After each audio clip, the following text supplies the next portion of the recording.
제6장 하나님의 오래 참으심. 나는 언젠가 한 촉이 미국인의 묘비에서 이런 글을 본 일이 있습니다. 그의 생전에 89명의 인디안을 죽이고 혹스 페리의 집에서 주안에 잠들기까지 그해 안에 100명을 채우기 바라던 레메스 프레임 여기에 잠들다.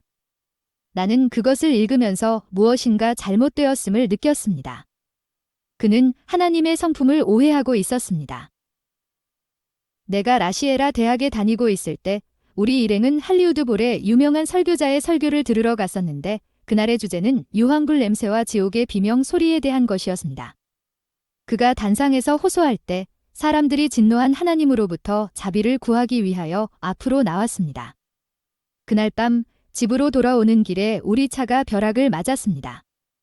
집에까지 오는 나머지 시간 동안 혹시 하나님께서 우리가 그 집회에 갔던 것에 대해 진노하신 것이 아닌가 하면서 얼마나 조용했었던가를 지금도 기억하고 있습니다. 이것이 하나님이 일하시는 방법일까요? 어떤 사람들은 나에게 이렇게 말합니다. 나는 예수님은 좀 좋아하는 편이지만 하나님은 좋아하지 않습니다. 왜요? 왜냐하면 예수님은 자비로운 분이지만 하나님은 엄격하고 분노로 가득 찬 분이기 때문이에요. 이것이 하나님의 참 모습일까요? 하나님의 사랑과 공의 간의 적절한 조화에 대해 오랫동안 논란이 있어 왔습니다.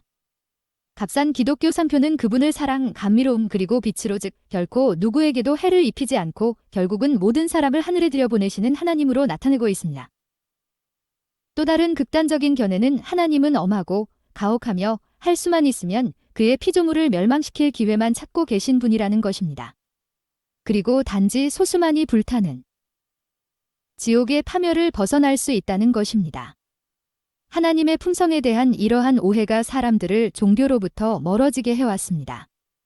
나는 하나님께 대한 잘못된 인상 때문에 하나님을 믿지 않는 사람들을 만나보았습니다. 만일 그들이 많은 사람들이 하나님을 믿도록 가르침받은 그 설명을 받아들였다면 하나님 스스로도 기뻐하지 않으실 것이라고 생각합니다. 한 유명 인사는 그가 하나님의 존재를 부인하는 이유에 대해 대답하기를 나는 생각하기를 두려워하지 않기 때문에 불가지론자가 되었습니다. 나는 이 우주 안에서 나나 다른 인간을 지옥에 보낼 신을 두려워하지 않습니다. 만일 그런 존재가 있다면 그는 하나님이 아니라 악마일 것입니다. 그가 성경에서 하나님의 참모습을 찾아내기를 귀찮게 여긴 것을 제외하고는 꽤 그럴듯한 생각입니다. 사도 바울은 이 세상의 시작부터 하나님의 성품은 오해되고 잘못 해석되어 왔다고 말합니다. 사람들은 그분에 대해 약간은 알고 있으나 하나님으로서 그분께 영광을 돌리지 않았습니다. 그 결과 그 생각이 허망하여지며 미련한 마음이 어두워졌나니 스스로 지혜 있다 하나 우둔하게 되어 썩어지지 아니하는 하나님의 영광을 썩어질 사람과 금수와 버러지 형상으로 바꾸었습니다. 롬 1시 20분 23. 설사 나무나 돌로 만든 우상에게 절하지 않는다 하더라도 우리가 하나님을 실제가 아닌 다른 모습으로 바꾸는 것은 가능합니다. 만일 우리가 하나님의 성품을 올바로 이해하지 못하면 우리는 거짓 하나님을 섬기고 있는 것입니다. 우리는 자비로운 빛의 마지막 광선, 이 세상에 전할 마지막 자비의 기별이 하나님의 사랑의 성품을 나타내는 것임을 알고 있습니다. 만일 우리가 하나님이 정말 어떤 분임을 알지 못하면 세상 사람들에게 그분을 나타내 보일 수가 없습니다. 어디에서 그분의 사랑과 자비의 참 성품을 찾을 수 있을까요? 요한복음 14장에서 예수님은 그의 제자들에게 너희가 나를 알았다면 내 아버지도 알았으리로다 라고 말씀하셨습니다. 그때 빌립이 아버지를 우리에게 보여주옵소서 라고 했습니다. 예수님은 대답하셨습니다. 내가 이렇게 오래 너희와 함께 그리스도인이 가져야 할 가장 중요한 개념 가운데 하나는 하나님의 공의와 사랑 간의 진정한 관계이다. 이스되 내가 나를 알지 못하느냐 나를 본 자는 아버지를 보았거늘. 어찌하여 아버지를 보이라 하느냐 나는 아버지 안에 있고 아버지는 내 안에 계신 것을 내가 믿지 아니하느냐 내가 너희에게 이르는 말이 스스로 하는 것이 아니라 아버지께서 내 안에 계셔 그의 일을 하시는 것이라. 예수님의 사명은 무엇이었습니까? 예수님은 하나님에 대해 완전히 오해하고 있는 세상의 하나님의 참모습 과거와 미래의 변함없는 그 모습을 증거하시려고 오셨습니다. 한 번은 예수님이 제자들과 한 소경의 곁을 지나가셨습니다. 요한복음 9장. 그때 제자들이 물었습니다. 랍비여, 이 사람이 소경으로 난 것이 네 죄로 인함이오니까 자기오니이까 그 부모오니이까? 그들의 질문은 당시 하나님과 악에 대한 일반의 관념에 기초한 것이었습니다. 그리스도 당시의 사람들은 질병이나 죽음은 그 당사자나 부모의 잘못에 대한 하나님의 독단적인 형벌이라고 믿었습니다. 그 때문에 고통받는 사람은 큰 죄인으로 여겨지는 부가적인 짐을 지게 되었습니다.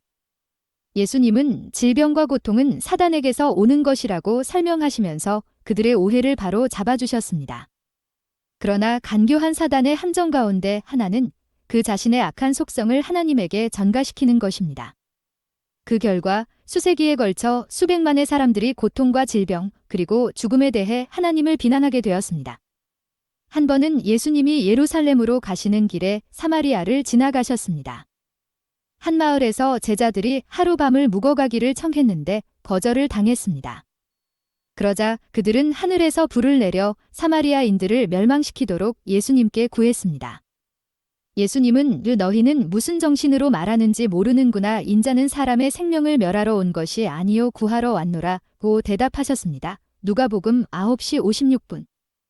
요한복음 3장 16절 17절은 하나님이 우리를 구원하기 위해 그분의 아들을 보내실 정도로 우리를 사랑하셨다고 말씀합니다. 하나님이 그 아들을 세상에 보내신 것은 세상을 심판하려 하심이 아니요 저로 말미암아 세상이 구원을 받게 하려 하심이라. 이것이 바로 복음이요 이것이 구속입니다. 또 한 번은 어떤 사람들이 예수님께 와서 대학살에 대한 이야기를 했습니다. 당시 그 나라에는 유대 총독 본디오 빌라도에 대한 반란이 빈번히 일어났습니다. 빌라도는 관할 지역의 질서를 바로잡기 위해 마침 하나님께 제사를 드리고 있던 갈릴리 지방의 순례자들을 군인들이 죽이는 것을 허락했습니다. 유대인들은 이 참사에 대해 예수님께 이야기하면서 아무런 연민이나 동정을 느끼지 않았습니다. 오히려 그들은 마음속 깊이 만족감을 느꼈습니다. 이런 비극이 우리에게 일어나지 않은 것은 우리가 그 갈릴리인들보다 더 훌륭하고 하나님의 호의를 받고 있기 때문이야. 예수님은 그들의 속마음을 아시고 그들을 책망하셨습니다. 너희는 이 갈릴리 사람들이 이같이 해 받음으로써 모든 갈릴리 사람보다 더 죄가 있는 줄 아느냐. 너회에게 이르노니 아니라 너회도 만일 회개치 아니하면 다 이와 같이 망하리라. 예수님은 지금 하나님의 공의를 무시하고 계신 것이 아닙니다. 사실 하나님의 자비와 마찬가지로 하나님의 공의와 심판에 대해서 숙고하는 것은 중요한 일입니다. 하나님의 성품의 다른 면에 대해서도 살펴봅시다. 현대의 우리는 하나님의 심판이라고 여겨지는 커다란 재난들을 보아왔습니다. 나는 1902년 서인도제도 마르티니 퀴섬의 펠리산의 화산으로 인한 엄청난 융기에 대해 읽은 적이 있습니다. 수도였던 세인트 피에르가 완전히 파괴되었습니다. 단 2사람의 생존자가 있었는데 그나마 하나는 깊은 감방 속에 있던 죄수였습니다. 화산 폭발로 도시가 파괴되기 직전에 있었던 일을 보면 매우 흥미있습니다. 그 마지막 날 그리스도의 십자가 장면을 흉내내어 돼지를 십자가에 매단 일이 있었습니다. 그 후 부활을 의미하는 또 다른 돼지 한 마리가 거리로 끌려 나왔습니다. 세인트 피에르가 잿더미 속에 매몰당하던 날 아침 신문들은 기독교 신앙의 결정타를 가하는 보도를 냈습니다. 그들은 성만찬 예식이 말에게 거행될 것이라고 말했습니다. 세인트 피에르의 거만한 죄인들과 신성모독에 아무 관계 없는 사람들이 같은 시간에 멸망당했을 수도 있지만 성경은 하나님이 때가 되면 행동에 대해 심판하실 것이라고 말씀합니다. 지질학자들에 의하면 샌프란시스코는 언제라도 바다 속으로 가라앉을 수 있다고 합니다. 그런데 이 무서운 예언이 베이 지역 사람에게는 이제 익살과 농담거리가 되어버렸습니다. 그러나 우리가 가진 예언적 기별에 따르면 어느 날 갑자기 해안의 마을들이 바다 속으로 빠져버릴 수도 있습니다. 우리는 단순히 사람들의 소문이나 농담 또는 전문가들의 과학적 지식 이상의 것을 가지고 있습니다. 언젠가 자비의 탄원이 끝나고 공의가 시행될 때가 올 것을 우리는 압니다. 성경에는 하나님의 공의가 그들의 상태 그대로 지속되는 것을 더 이상 허락할 수가 없어 아끼지 않으신 의 경우들을 묘사하고 있습니다. 하나님께서 아끼지 않으신 첫 사례가 창세기 18장에 나와 있습니다. 하나님의 벗위였던 아브라함은 하나님과 소돔의 운명을 놓고 홍정을 벌이고 있었습니다. 하나님과 이런 식으로 홍정할 정도라면 그는 분명히 하나님과 깊은 우정과 친밀한 관계를 가지고 있었음에 틀림없습니다. 그가 물었습니다. 주께서 그 성중의 의인을 악인과 함께 멸하시려나이까? 그 성중에 의인 50이 있을지라도 주께서 그곳을 멸하시고 50의인을 위하여 용서치 아니하시리이까? 그러면서 그는 하나님의 공의에 호소하였습니다. 주께서 이같이 하사 의인을 악인과 함께 죽이심은 불가하오며 의인과 악인을 균등히 하심도 불가하니이다. 세상을 심판하시는 이가 공의를 행하실 것이 아니니이까. 하나님께서는 자신의 창조주에게 바른 말을 하는 이 사람을 참으시고 이렇게 대답하셨습니다. 내가 만일 소돔 성중에서 의인 50을 찾으면 그들을 위하여 온 지경을 용서하리라. 그러자 아브라함은 겁이 났습니다. 너무 숫자를 높게 잡은 것이 아닌가. 50명이 없으면 어쩌나? 그래서 그는 더 낮은 숫자로 흥정을 계속합니다. 45명, 30명 그리고 20명. 마침내 그는 말했습니다. 주는 노하지 마옵소서. 내가 이번만 더 말씀하리이다. 거기서 10인을 찾으시면 어찌 하시려나이까? 여호와께서 대답하셨습니다. 내가 10인을 인하여도 멸하지 아니하리라. 하나님은 떠나가시고 아브라함은 안심하고 집으로 돌아왔습니다. 그러나 나머지 이야기는 당신이 아는 바입니다. 소돔성은 10명의 의인이 없어 고모라와 함께 멸망했습니다. 그분은 공의의 하나님이시기에 그곳의 불의와 반역이 더 이상 계속 허락되어서는 안 될 지점을 보신 것입니다. 하나님께서 아끼지 않으신 두 번째 경우는 로마서 11장 21절에서 찾아볼 수 있습니다. 바울은 로마에 있는 그리스도인들에게 그들의 길을 돌이키라고 탄원하고 있습니다. 그의 논증의 하나가 감람나무 비유입니다.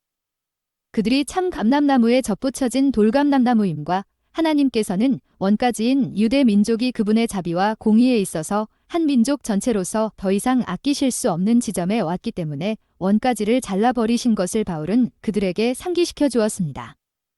수천 년 동안 인내하시고 오래 참으신 하나님은 이스라엘을 그분의 특별한 백성으로 삼으실 노아 당시 죄가 하나님이 더 이상 허용할 수 없는 지점에까지 이르렀을 때 그분은 노아의 가족을 제외한 모든 가족을 홍수로 멸망시키셨다. 것을 거절하셨습니다. 각 개인을 구원해서 제외시킨 것은 아니지만 그들이 더 이상 전체로서 이 세상에서 하나님의 대표자가 되지는 못할 것이었습니다. 바울은 그들이 하나님의 아들을 거절한 다음 최후의 일격을 맞은 것을 말하고 있습니다. 그들은 종교적이 되는 일에 너무 바빠서 그들의 구주이시며 유일한 의인이신 그분을 위해 시간을 낼 수가 없었습니다. 롬 9시 31분 32. 하나님의 공의 때문에 아끼지 않으신 세 번째 신뢰는 베드로후서 2장 5절에 기록되어 있습니다.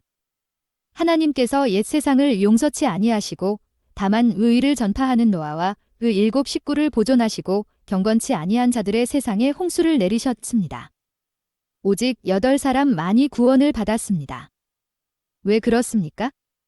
창세기 6장 5절은 당시 사람들의 상태를 묘사하기를 항상 악했다고 말씀합니다. 세상은 밑바닥까지 내려갔고 하나님의 공의는 그들을 더 이상 허용하실 수가 없었습니다. 만일 그분이 이 모든 잘못과 죄악을 간과하셨더라면 우주는 붕괴되었을 것입니다. 왜냐하면 잘못에 대한 형벌이 시행되지 않을 때 율법은 서지 못하게 되며 율법이 서지 못하면 그 정부는 무력하게 되어 그 결과 무정부 상태가 초래되기 때문입니다. 우리가 섬기는 하나님은 지혜가 충만하심으로 결코 그런 일이 일어나도록 허락하지 않으십니다. 하나님께서 아끼지 않으신 네 번째 경우는 우주 전체를 관통하는 것입니다. 베드로후서 2장 4절에는 하나님이 범죄한 천사들을 용서치 아니하시고 지옥에 던져 어두운 구덩이에 두어 심판 때까지 지키게 하셨다고 말씀합니다. 죄가 하나님의 면전에서 계속되고 있을 때에 한 권능 있는 천사의 지휘하에 그분의 조정에서 반역이 일어났습니다. 그리고 그 천사들은 자기 지위를 지키지 아니하고 자기 처소를 떠났습니다. 하나님께서는 그들에게 극진한 인내심을 나타내셨지만 결국 그 반역을 중단시키지 않으시면 안 되었습니다. 당신은 하늘에서 있었던 그 전쟁의 나머지 이야기를 잘 아실 것입니다. 그때 쫓겨난 천사들은 아직도 우리의 세상에 있으며 때로는 우리의 가정이나 마음속에도 있습니다. 하나님의 공의가 어쩌면 냉혹하게 보이지 않습니까? 그분은 죄 때문에 한 도시, 한 국가, 이 세상, 심지어 이 우주까지도 아끼지 않으셨습니다. 그 같은 하나님에게서 어떻게 일개 죄인을 용서하시는 자비를 찾을 수 있을까요? 나는 우리 모두에게 희망이 있다고 보증하고 싶습니다. 왜냐하면 하나님께서 아끼지 않으신 일이 한 번 더 있기 때문입니다. 로마서 8장 32절은 그분이 이 자기 아들을 아끼지 아니하시고 우리 모든 사람을 위하여 내어주셨다고 말씀합니다. 그렇다면 이 큰 희생을 하신 분이 어찌 그 아들과 함께 모든 것을 은사로 주지 아니하시겠습니까? 당신이 십자가 상의 예수님의 희생을 연구할 것 같으면 이것이야말로 하나님이 아끼지 않으신 최고의 신뢰임을 발견하게 됩니다. 하나님이 당신 자신을 내주셨음을 분명히 깨닫게 됩니다.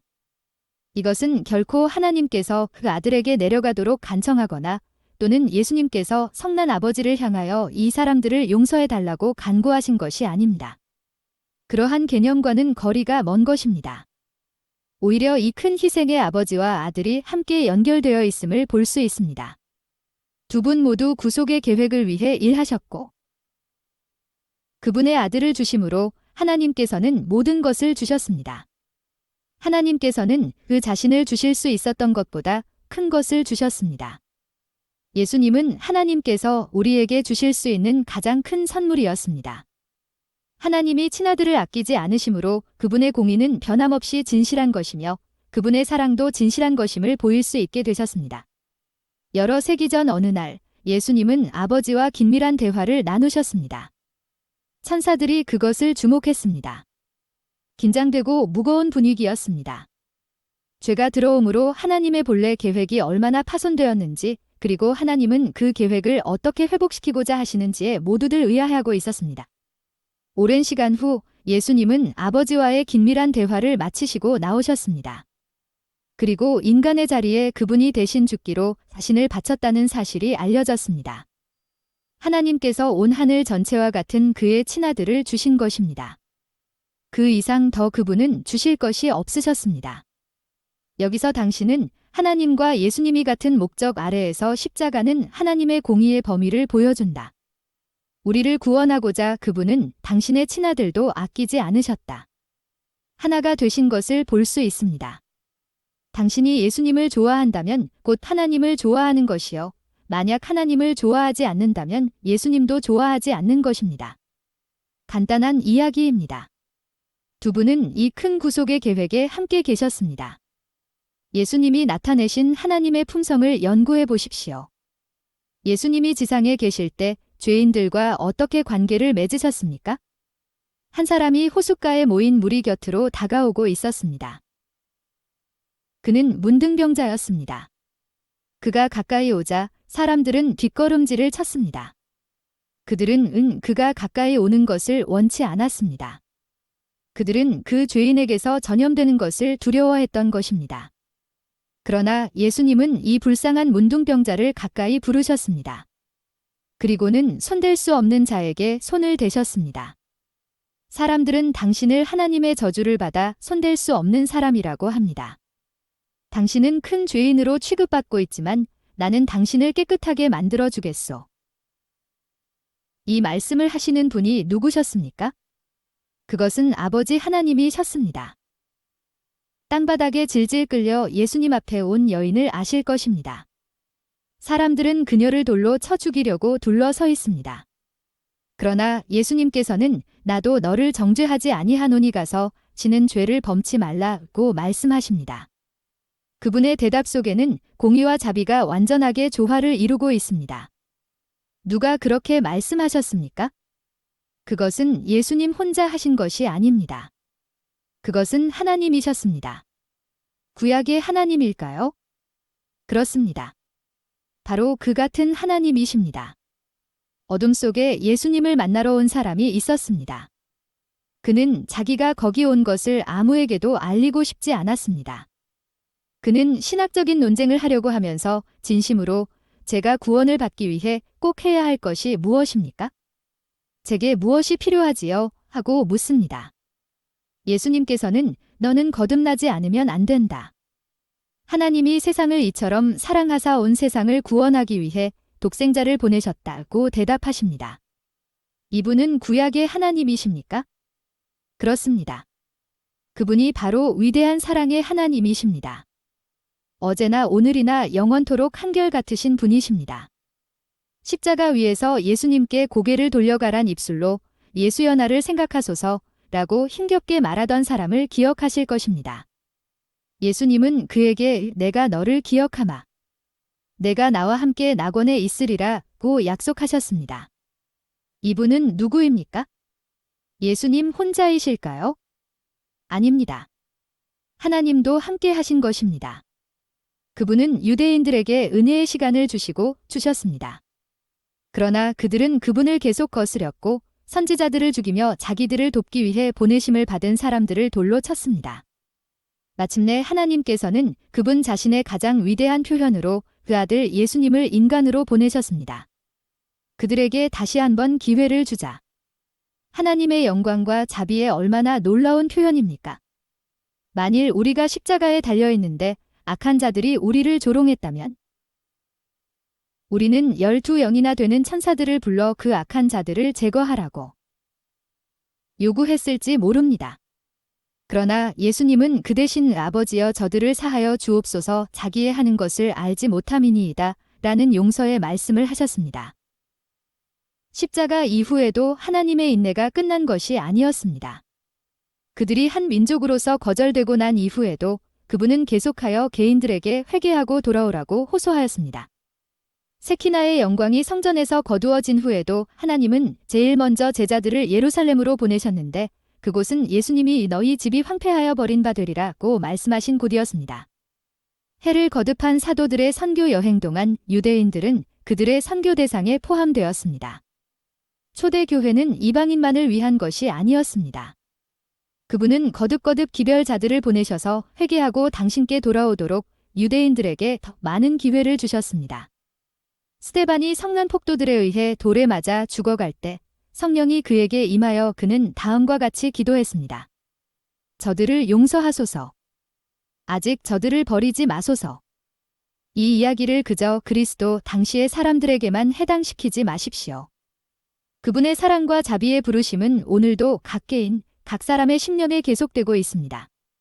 당신이 기도해오고 있는 사람들에게, 술 주정군에게, 마약 중독자에게, 희망 없는 사람들에게 이 부르심을 적용시키십시오. 교회에서는 선하게 보이는데 집에 가서는 아내와 싸우는 남편이 있습니다. 우리는 그를 어떻게 해야 할까요? 그 문제를 하나님께 맡기십시오. 그를 잘라버리지 마십시오. 복음 성가단을 지도하면서도 안 보이는 곳에서는 하나님의 이름을 모독하는 젊은이가 있습니다. 이 젊은이를 어떻게 해야 할까요? 잘라버려야 할까요? 아닙니다. 그를 하나님께 맡기십시오. 친구여, 들어보십시오. 당신이 하나님의 성품을 오해하고 하나님으로부터 멀리 달아나 있었다 할지라도 또 지금은 달아나기도 지쳐 하나님이 다시는 받아주시지 않을 것이라고 두려워할지라도 그분의 다정한 초청의 말씀을 들어보십시오.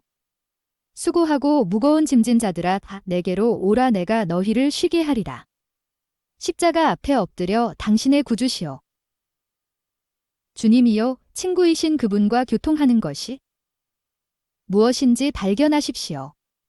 자비로우신 하나님은 당신을 잘라버리지 않으십니다. 그분은 무관심하게 등을 돌리지 않으시며 당신이 멸망하도록 버려두지 않으십니다. 당신을 내려다보시며 여러 세기 전 이스라엘을 보시고 내가 어찌 너를 버릴 수 있겠느냐 고 오셨던 것처럼 눈물을 흘리십니다. 마침내 하나님께서 이 죄악 세상을 더 이상 아끼지 아니하실 때가 올 것입니다. 그러나 동시에 누구에게나 구원이 주어져 있습니다. 하나님의 자비의 한계를 지나가 버린 것 같이 보이는 불쌍한 사람에게도 구원이 있습니다. 예수님이 아직 오시지 않는 이유가 구원의 계획을 받아들이지 않은 모든 사람을 위함 때문이라는 증거가 우리에게 있습니다. 그의 자비하심은 계속되고 있습니다. 그것은 계속되고 계속될 것입니다. 그렇다면 왜 하나님이 이 세상을 끝내실까요? 그분의 오래 참으심이 쇠해지셨기 때문일까요? 아닙니다. 요한계시록 11장 18절에 하나님의 인내는 인간이 스스로 멸망할 때까지 계속될 것이라고 합니다. 비록 이 세상을 아끼지 아니하실지라도 하나님께서는 한 무리를 아끼실 것인데, 왜냐하면 하나님이 그의 친아들을 아끼지 아니하시고 주셨기 때문입니다. 하나님께서 아끼시는 그 무리에 당신도 함께 있고 싶지 않으십니까? 어떻게 이 일이 가능할까요? 그분의 호소에 어떻게 반응해야 하겠습니까? 매일 하나님의 선물이신 그리스도를 영접하고 받아들이십시오. 다른 방법이 없습니다. 왜냐하면 오래 참으시는 공의의 하나님의 선하심과 인자하심을 깨닫기 위해서는 계속 그분을 명상하고 연구해야 하기 때문입니다. 하나님의 사랑에 대해서 설교나 안식일학교 교과 공부를 통해서 들을 수도 있습니다. 그러나 그것은 겨우 이리주일에 한 번, 혹은 그나마도 안 됩니다. 나 자신의 삶을 위해 날마다 하나님의 선하심을 명상하고 이해해야만 합니다. 이것을 소홀히 할 때 하나님의 선하심도 마치 멀리 떨어진 친구의 기억이 회미해지는 것처럼 내 마음에서 사라져 가게 됩니다. 오늘 나는 하나님이 우리를 너무나 사랑하셔서 당신의 진정한 성품을 나타내시고자 가장 큰 선물인 당신의 아들을 보내주심을 감사합니다. 또한 그분은 우리의 풍선을 변화시키고 우리에게 승리를 주실 것도 약속하셨습니다. 우리가 섬기는 하나님은 얼마나 놀라우신 분입니까? 그분은 우리가 서로에게 대하는 것처럼 우리를 대하지 않으십니다. 하나님은 공의로 인해 이 죄의 세상을 결국 멸망시킬 수밖에 없을지라도 그분은 우리 모두가 그 속에 들어갈 수 있는 한 무리의 사람을 아끼실 것이다. 나는 하나님이 우리가 과거에 어디서 무엇을 했든 간에 우리를 받아주시겠다고 약속해 주심을 감사합니다. 그리고 그분의 자비가 끊임없이 계속됨에 대해서도 감사합니다. 그분을 알아감으로써 감사의 화답을 드리며 우리의 생애를 통해 그분이 참으로 어떤 분이신가를 나타내야 하지 않겠습니까? 기도하겠습니다. 하늘에 계신 아버지, 이 죄악 세상에 대해 오래 참으시고 자비하심을 감사합니다. 저희는 지금 사람들 앞에 당신의 성품을 그릇 나타내었던 불의함을 생각합니다. 우리는 당신의 그 위대한 구속의 계획을 받을 가치가 없는 사람들입니다. 우리에게는 아무 공로가 없습니다. 그러나 엎드려 회개하면서 당신의 용서를 구합니다. 주님은 죄와 가슴 아픈 일이 많은 이 세상에 대해 이제는 지치셨으리라 생각됩니다. 우리 같으면 이미 오래전에 포기했겠지만 주님은 계속 더 많은 기회를 주시고 계십니다. 당신이 우리의 가장 좋은 친구임을 보이시려고 자비의 사명을 주어 예수님을 보내주심을 감사합니다. 우리를 당신께 더 가까이 이끄셔서 매일 당신을 더 잘 알 수 있도록 도와주옵소서. 예수님의 이름으로 기도합니다. 아멘. 하나님의 공의와 자비의 성품을 잘 이해하셨으리라 생각합니다. 다음 제7장에서 뵙겠습니다. 감사합니다.